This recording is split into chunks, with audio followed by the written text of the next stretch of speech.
Welcome to The Explainer. Today, we're going to break down a pretty fascinating debate speech titled Social Media, Benefit or Harm?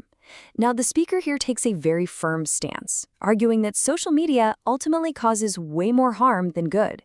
So let's deconstruct exactly how they build this argument. Okay, let's dive right into this.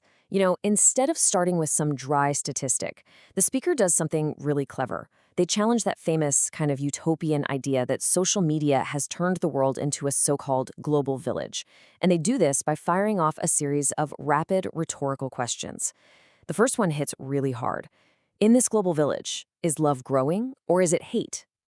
And the momentum doesn't stop there. They immediately follow up by asking, is knowledge spreading or is it fake news? You can literally feel the tension building here. The speech deliberately contrasts the idealized promise of the internet, boundless learning and connection, with the much darker reality of misinformation that we all encounter every single day. Then comes the final hook of the opening. Are we saving time or wasting it? With these three rapid-fire questions, the stakes for the entire debate are just perfectly set. The speaker hasn't just stated a thesis, right? They've actually forced the audience to internally answer these questions based on their own daily scrolling habits.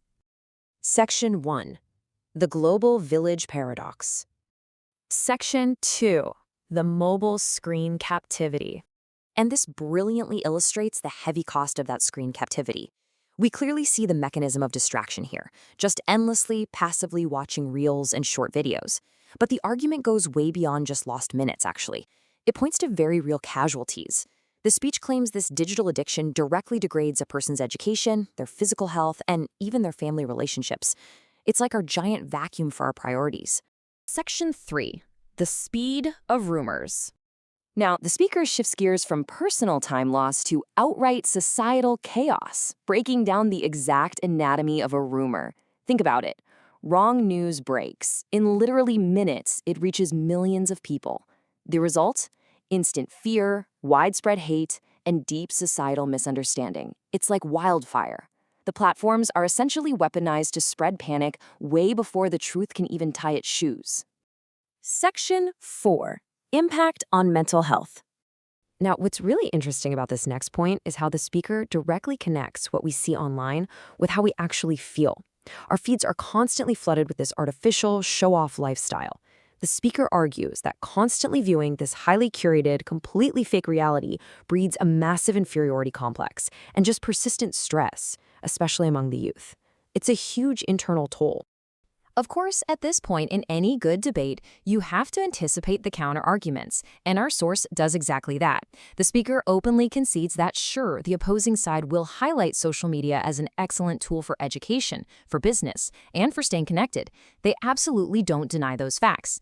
Instead, they neutralize the counter-argument by stating that the unchecked misuse of every good thing ultimately turns its benefits into severe damage. Basically, their core premise is that the massive scale of the harm has simply outweighed the original utility. Section 5. Not slaves, smart users. Let's move to the resolution and see how this builds.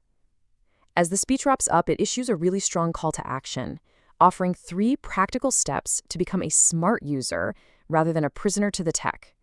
Step 1. Value your time as a finite resource. Step 2. Recognize reality. You've got to actively separate those artificial lives online from the actual physical world. And step 3, don't limit your life to a screen. Go live offline. So the crucial point here is summarized perfectly by the speaker with a closing proverb. They state, time is more precious than gold, and whoever wastes their time loses their own success. I mean, wow, it brings the entire debate right back to personal responsibility and the undeniable cost of distraction. The speaker finishes their debate with absolute certainty in their stance. But as we wrap up our explainer of this incredibly passionate source material, we want to turn the focus right back to you. Based on the arguments we just unpacked, the crazy contrast between real and artificial, and the immense value of your own time, are you a smart user or have you become a slave to the screen? It's definitely a critical question to ask yourself the next time you unlock your phone. Thanks so much for joining me to explore this debate.